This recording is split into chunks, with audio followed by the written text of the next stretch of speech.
Hello and welcome to Lord of the Board. My name is Sam and today we are going to be talking about that game that I thought that I would never show off on my channel for many reasons, but mostly because it is not super strategic, it is not very asymmetric, it is mostly a fun party game where you are just blasting each other to smithereens as these comically hilarious wizard characters.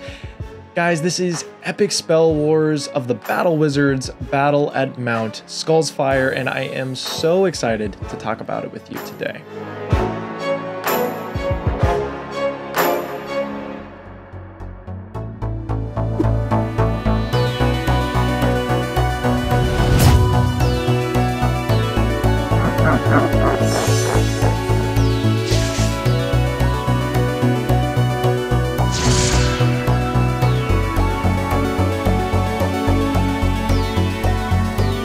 The whole focus of this game is building spells, creating these ultimate spells that you are going to be casting and attempting to be the last wizard standing. But before we dive into any more of the gameplay, I did want to talk a little bit about how I actually got into Epic Spell Wars. It actually started with a friend of mine that I was texting. She mentioned Epic Spell Wars, I believe, at an earlier time, and then later they mentioned it again that friends were playing it at her college, and I just remember that happened around the same time that I stumbled across a video on YouTube, which I'm going to go ahead and link down below, because that video, I watched that playthrough probably, I don't know, once every couple months, maybe once, maybe twice a year, more realistically. But it is a Will Wheaton tabletop playthrough on the Geek and Sundry channel. They played this exact version of the game, the Epic Spell Wars Battle at Mount Skullsfire, and it is honestly one of the funniest videos ever. I laughed so much when I first watched it, and I still laugh when I rewatch it, because I just think that that video, that playthrough, shows off perfectly what the game has to offer. This video here, it will only go so far into why I love it, but I think that watching that video shows the exact reasons why you might want to pick up this game and why I have honestly been a huge fan of it for so long.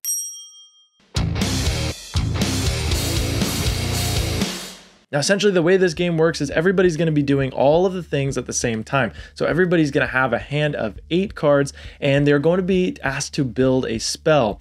It can have one of each type of component, and there are 3 components in the game. You're going to have the source, which will always be named after some legendary wizard.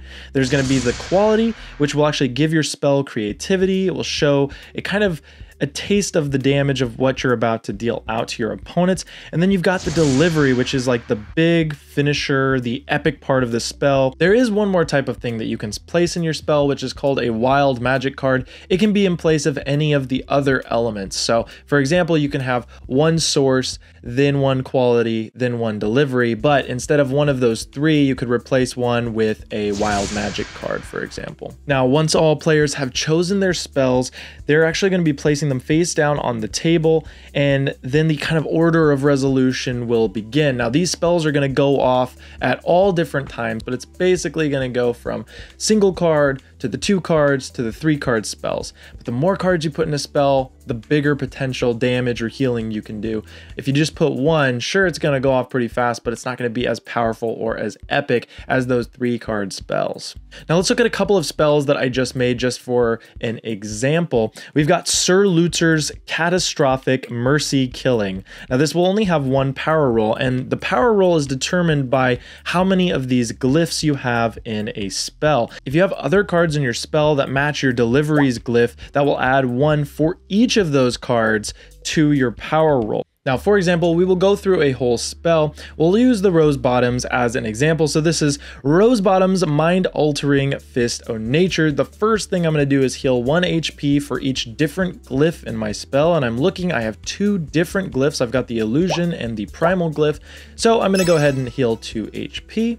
Then I'm going to activate the Mind Altering part, deal 3 damage to a random foe. You and that foe each gain a treasure card. So I'm going to draw a treasure card, and so is that foe. And then Fist of Nature, I have to target the foe to my direct left, and then I'm going to roll power, and I've got 2 dice to roll because I've got 2 primal glyphs, the Fist of Nature and Rose Bottoms. I'm going to roll those. and I got a 9, which means that it hits into this slot and I deal 2 damage to the foe on my left. And that is literally how you do the spells. It's pretty straightforward, and you can make any type of spell. There's so many different options. This is a huge deck of cards in this game. And so there's so many opportunities to create all of these really cool spells that do multi-layered abilities and super fun things. Now, when every single wizard dies, eventually the life points on each of these wizards is going to fall to 0, but there's going to be that one last wizard that either is very clever and has survived or just survived by sheer luck. That wizard will get a last wizard standing token. Now, if a wizard ever collects 2 of those last wizard standing tokens, they will win the entire game, the entire duel. Now, another thing to note is that once you are blasted to smithereens and your life points have been set to 0, you're actually going to be drawing these dead wizard cards every single time it comes back to your turn until you are back to full health. Those dead wizard cards give nice boons and benefits for your next round when you come back to life and get another chance to get a last wizard standing token. So the longer you are out, meaning the quicker you are killed, the stronger you will be in the next and upcoming round. Some examples of some of these dead wizard cards are Nectar of Nirvana. You're dead, live with it. Wow, that is extremely unlucky. That one literally gives no benefit at all. We've got the Afterlife artifact, which says that at the start of the next game, you gain a treasure. We've also got Pixie Paradise. After you've drawn your starting hand next game, draw 2 additional cards. So you're going to start off with quite a bit of extra cards. It's super awesome. There's a ton of these dead wizard cards, so there's a lot of opportunity for variance. And then lastly, you're going to get treasure cards in a couple of different ways, mostly from either dead wizard cards or from spells that give you these treasures. And these are also really cool. They stay kind of face up in front of you. I'll just give a couple of examples. We've got the Wood Lord's Clogs. This one is one of the treasure cards that actually allows you to be added as a glyph for your spells. So literally its ability says that this counts as a primal card in each of your spells. But we've also got Slow Roller's Throne. It says when you are the last wizard to act in a round, add a die to each of your power rolls. Super powerful, I like it. We've also got Kingor the Sharp Seer's Crown. This allows your power rolls to have +1 for each different glyph in your spell. And lastly, I'll read one more. Lady Luck's Garters. When you reveal a spell, if you played 2 or fewer cards, add a random card from your hand to your spell. So you see there's tons of different variables, tons of different treasure cards, dead wizard cards, and tons of different spell component cards that you can do. And so there's really no one spell that's going to come out the same and no one game that's going to come out the same. Now, I did kind of forget to mention that every player is going to be choosing a big wizard card. Oh, I held that up wrong. They're going to be having the artwork of the wizard, and then on the other side, you're actually going to have the health points, which every wizard has 25 health points, but will start at 20.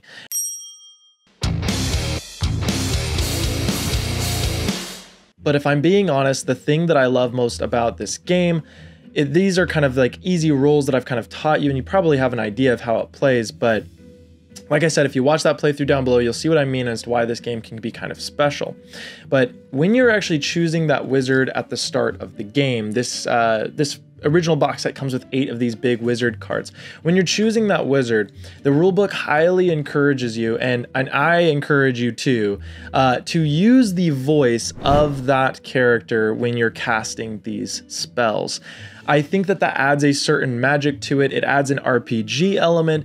People around the table can really get into their character, and it can be a really, really funny time. But the reason why it enchanted me in the first place was the fact that my friends and me really got into these wizards and getting into casting these spells.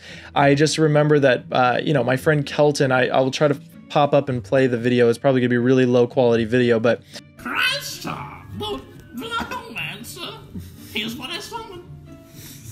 Raw Hunters, low barley, jelly square. That's it. He had one of the best Krastar impersonations I've ever seen. It was hilarious. We were always laughing. We've created so many inside jokes just based on his performance as Krastar the Bloodomancer. Just thinking about it makes me crack up.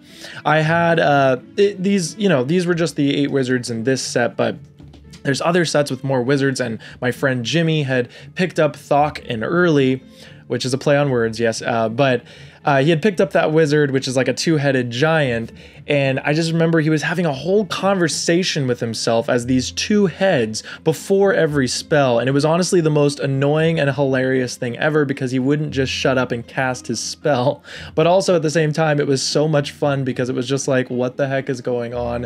What is happening? And I think the biggest reason why I haven't really talked about this, like I said, is because as you go through these sets, they kind of get more and more inappropriate and extreme and crude, and the jokes become harsher and more, yeah, you know what I mean. But I still want you guys to know the things that I like, the things that I enjoy, and honestly, I just wanted to show you guys something that excites me, something that I enjoy playing, something that I think about a lot. I have since that very first time that we ever played Epic Spell Wars, which by the way, we played it a ton when this game first released, I have bought every single expansion, each coming with a new thing to kind of apply to the game. As the sets have released for Epic Spell Wars, they've actually made the game a lot shorter, which is really nice because that original first game having to be the last wizard standing, it could take a while before that actually happened, especially with a full 6-player game. So newer sets have kind of fixed that and changed that, and we've implemented those rules in this set as well. The other thing is you can combine all of these sets.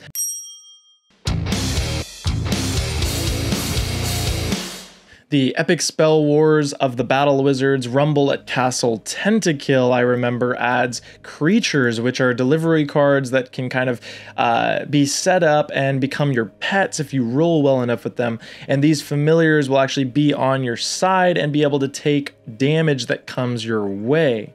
There was also a new addition in that set that was called Blood that basically allows you to collect blood as you slay your opponents, and you can kind of use powerful magic and treasures by spending that blood, so a second kind of resource to make your spells even more powerful than before. This version actually made the standee have an important gameplay element, which is something that continues throughout the rest of the sets. That all came in just the second box of Epic Spell Wars, but my favorite box was the third expand-alone, which was Epic Spell Wars of the Battle Wizards Melee at Murder Shroom Marsh. This one added dual glyph deliveries, so you'd have deliveries with 2 different glyphs. I thought it was really cool. They also had a quick match mode that made the games go a lot faster, and the keywords that they added were cantrips and bad trips. Cantrips are spells that can be played out of your hand at the cost of discarding other cards, which are great when your hand is jammed with too many cards of one type. And then bad trip is all about the colors, so if your spell contains 4 or more different glyphs, a bad trip card resolves twice, which is pretty amazing. So you can kind of play around all these different elements. I think this set is the most balanced set and the most fun set to play. It's probably the set that I've played the most of, if I'm being honest. Then they had Epic Spell Wars, the Battle Wizards Panic at the Pleasure Palace, and I'll be honest, I'm gonna let you guys do your own explorations into what this one entails, but I will say that we don't really play this one very much. It is I like all the wizards that we got with them, and also a lot of the cards were cool, but I don't really play this one very much. The gameplay element I wasn't a huge fan of. It was really punishing, and also just kind of gross, but you should check it out. Honestly, I highly recommend checking out all these and figuring out what's right for you and your gaming group. And lastly, they came out with Epic Spell Wars of the Battle Wizards Hijinks at Hell High. It added a board called the Social Status board, so you could go up the social status and get more powerful depending on your rank. And then also it introduced a new keyword Bully, which adds some cool gameplay elements. This one was the most recent one that has actually been released.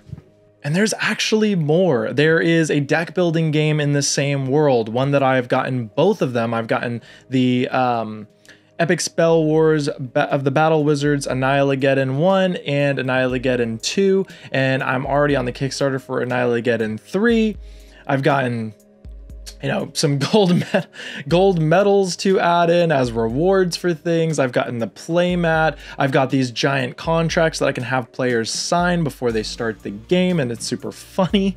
And I've also gotten a ton of promo wizards and wizards that have come with all of these sets. So now you've got even more options. I've got more options than I'll ever need of wizards to play, voices to explore, characters to become, casting spells in this wild, wacky, whimsical wizarding world that I enjoy playing with my friends.